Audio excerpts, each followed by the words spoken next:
أعوذ بالله من الشيطان الرجيم بسم الله الرحمن الرحيم والصلاة والسلام على رسول الله وعلى أصحابه أجمعين السلام عليكم ورحمة الله وبركاته. Бар шундай төшенчә иман дигән нәрсә.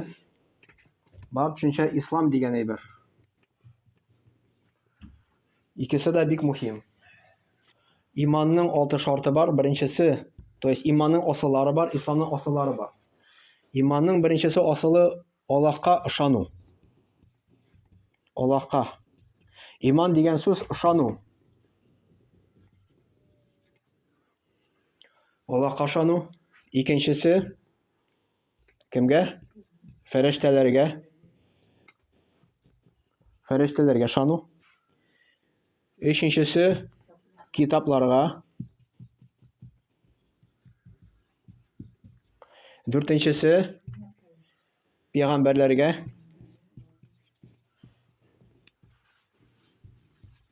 Пәйгамбәрләргә. Бишенчесе кыямәт көне. Алтынчысы тaqdir. Тaqdir язмыш дип атала. Исламның асыллары бар. Беренчесе нәрсә? Шәһадәт. Шәһадәт дигән сүз әшһәду ан ла илаха илляллаһ ва әшһәду анна Мухаммадан расулуллаһ. Моның мәгънәсе мин шәһадәт кылам, Аллаһтан башка бүтән табына торган зат юк. Мин шәһадәт кылам, Мухаммад Аллаһның илчесе дип. Ягъни ла илаха илляллаһ Мухаммад расулуллаһ. Ягъни Аллаһ Тәгаләне бер дип таныйсың, Аллаһ бер үзе генә, аның тиңдәше юк дип. Мухаммад расулуллаһ Аллаһ Тәгаләнең илчесе, Мухаммад Аллаһның илчесе дип мин шәһадәт кылам. Икенчесе шәһадәт кылганнан соң намаз. Өченчесе намаздан соң килә ураза. Рамазан айда. Дүртенчесе уразадан соң закат килә. Бу байлар өчен. Алар мискиннәргә түләргә тиеш садака. Бишенчесе хаҗ, кемнең мөмкинчелеге бар. Иман төшенчә бәйле бөтенесе безнең иман белән, ышану белән. Безнең күңел белән. Ислам бәйле безнең гамәлләр белән. Бу гамәлләр була. Бу инану була. Инану. Убеждение. Дип атала инде. Башыбыз Аллаһтан. Аллаһка ышану. Аллаһ Тәгаләгә ышануга дәлилләр бик күп. Ягъни үзеннән үзе әйбер баракка килә алмый. Моны кемдер ясады, моны кемдер ясады, моны кемдер ясады, безнең кем ясады? Безнең башны кем ясады, безнең кулакларны кем ясады, аякларны кем ясады? Ана эченнән бер тамчыдан Аллаһ Тәгалә безне тире итә. Бу муҗиза. Кояшны кем ясады, айны кем ясады, җирне кем ясады? Үзеннән үзе кояш баракка килә алмый, үзеннән үзе ай баракка килә алмый. Главное, кояшның үзенең расписаниесе бар. Айның үзенең расписаниесе бар. Кем куйган кояшка расписание? Мәсәлән, поездның расписаниесе бар, самолетның расписаниесе бар. Аны кеше ясаган инде. Неужели кояшның расписаниесе юк? Неужели үзеннән үзе кояш йөри ул? Менә кояшның расписание карап, намаз расписаниесен төзгәннәр. Шуңа карап инде. То есть менә бу дәлил булып тора, кругом Аллаһ Тәгаләнең барлыгына дәлил булып тора. Берлегенә, барлыгына дәлил булып тора. Менә бу бөтен әйбер. Бөтен әйбер. Үзебез, кояш, ай бөтен нәрсә инде. Беренчедән, икенчедән Коръән Аллаһ Тәгалә иңдерде. Коръәндә анда Аллаһ Тәгалә безгә хәбәр итә. Аллаһ бар дип, ул бөтен нәрсәне бар кылды дип инде. Ягъни Аллаһ Тәгаләгә ышану арта качан? Гыйлем арткан саен. Гыйлем булмаган саен ышану кими. Менә гыйлем алырга кирәк. Аллаһ турында беренче гыйлем. Аннары гына безнең ышануыбыз арта. Аллаһ Тәгалә баракка китерә фәрештәләрне. Моңа дәлил Коръәндә килә. Коръәндә Аллаһ Тәгалә әйтә, ике якка ике фәрештә куйдым ди, алар бөтенсе язып баралар ди, бөтен гамәлләрне. Аннары сакчы фәрештәне куйдым ди, ул безне саклый. Аннары Микаил дигән фәрештә бар. Ул табигать өчен җаваплылык тота. Җилне, давылны җибәрә, яшенне һәм башка. Аллаһның әмере белән бөтен нәрсә эшләнә инде. Исрафил фәрештә бар, ул инде мөгезгә өргәч, дөнья бетәр. Икенче тапкыр өрер, дөньядан, то есть без кабердән бөтенбез чыгабыз кыямәт көндә. Үлем фәрештәсе бар, безнең җанны ала торган фәрештә бар. Мөнкәр белән Накир фәрештә бар, кабердә сорау ала торган. Бу аерым темасы инде. Китапларга ышану. Аллаһ Тәгалә дөньяга китаплар индерде. Иң соңгысы була Коръән.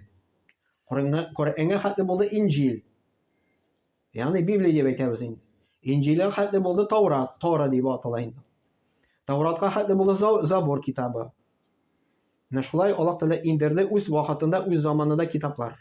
Иң соңгысы була Коръән китабы. Ул инде 7-нче гасырда.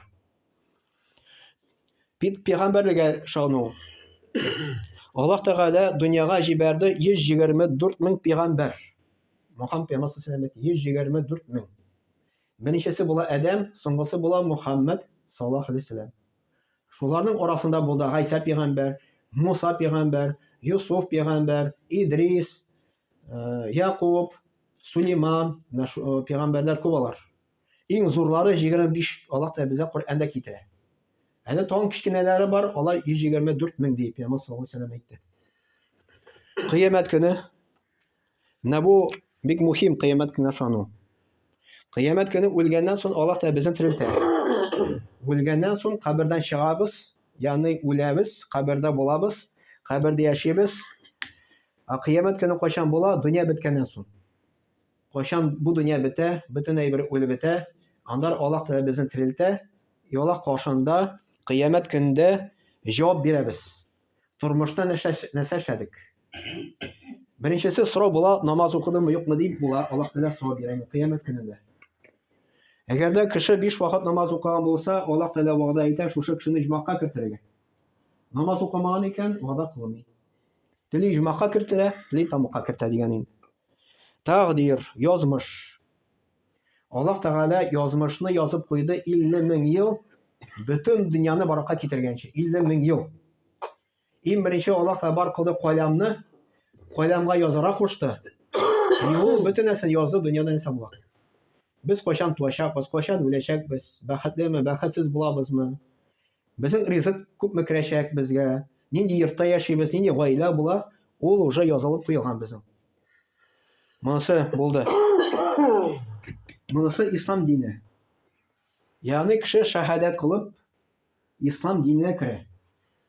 Әле мин татар, мин мусульман дигән сүз түгел. Син мусульман Аллаһ кашында булырга тиеш. Әгәр дә син Аллаһка ышанмыйсың икән, мин мусульман дип, аның файдасы юк. Кайчан син Аллаһка ышана башлыйсың, син шәһадәт кыласың, Аллаһ бер үзе генә дип инде. Мөхәммәд пәйгамбәр саллаллаһу алейһи ва саллям аны ишетсә ди. Шунда син ислам диненә керәсең.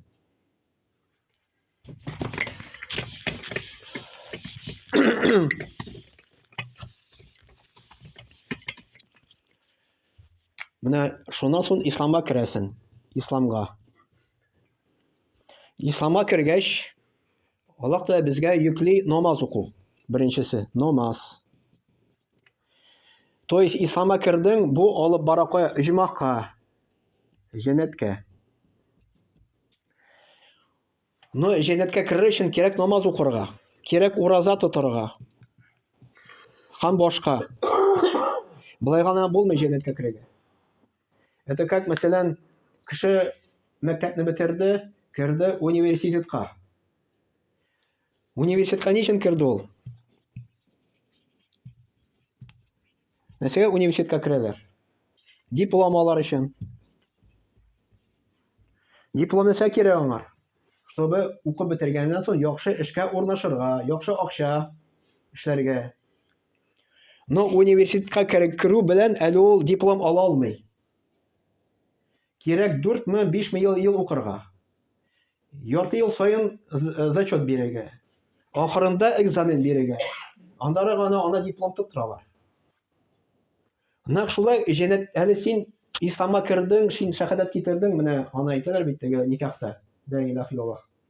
Син исламга кирдең генә әле. Но җмакка кермәдең әле. Җмакка керү өчен нужно менә намазга басарга, ураза тотарга һәм башка.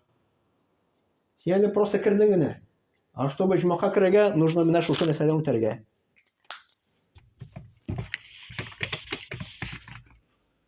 Ураза. То есть намаз, көндә 5 вакыт намаз, ул фарыз. Ул фарыз. Фарыз дигән сүз это мәҗбүри. Ураза тоже фарыз.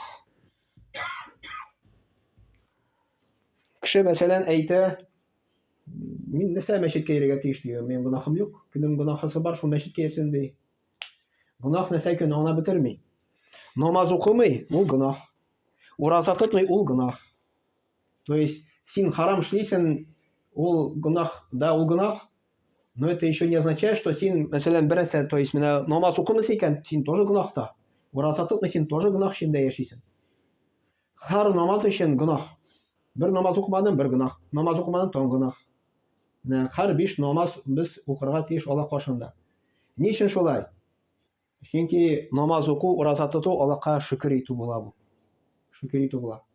Сиңа Аллаһ Тәгалә бит күзләр бирде, колаклар бирде, аяклар бирде, сиңа бүләк итте тормышны. Син шөкер йөзеннән намаз укыйсың. Син Аллаһка рәхмәт әйтәсең. Но представьте, мәсәлән, кеше әйтә икән, мин кешегә зыян китермим бер кемгә дә. Минем бер гөнаһым юк. Ну да, ул может кешегә зыян китермәскә. И даже бер теге хәзрәт шундый мисал китерә. Вот представьте, сезнең йортыгыз бар ди. И бер күрше дә керде дә, мәсәлән, күршеме, берәкшеме. Йортыгызга керде дә, сезнең йортыгызда хуҗа булды. Ну, сездән рөхсәт та сорамады, керде дә хуҗа булды. Монда теге кухня керде, кухня нәрсәләр әзерли, бара да йокларга ята. Ну, сезнең йортыгыз бу. Ну, ул вакытта әдәпле, әхлаклы? Нормально. Ул әдәпле, әхлаклы буламы? Сезнең йортыгызга кереп, рөхсәтсез анда яшәү мәсәлән. Юк. Нәкъ шулай без әдәпле, әхлаклы дибез кеше янында, но Аллаһ каршында без нинди сум? Без бит Аллаһның йортында яшибез. И поэтому Аллаһ Тәгаләнең условияларын выполнять. Аллаһ кушканны үтәргә кирәк. Ул вакытта гына Аллаһ Тәгалә сине җумака көтәчәк теге дөньяда иншаллаһ. Менә намаз уку, ураза тоту, закат, хаҗ. Аның турында башка дәресләрдә сөйләрбез иншаллаһ. Субханакалла бихамдик, ашһаду ан ла илаха илля анта, астагфирука ва атубу илейк.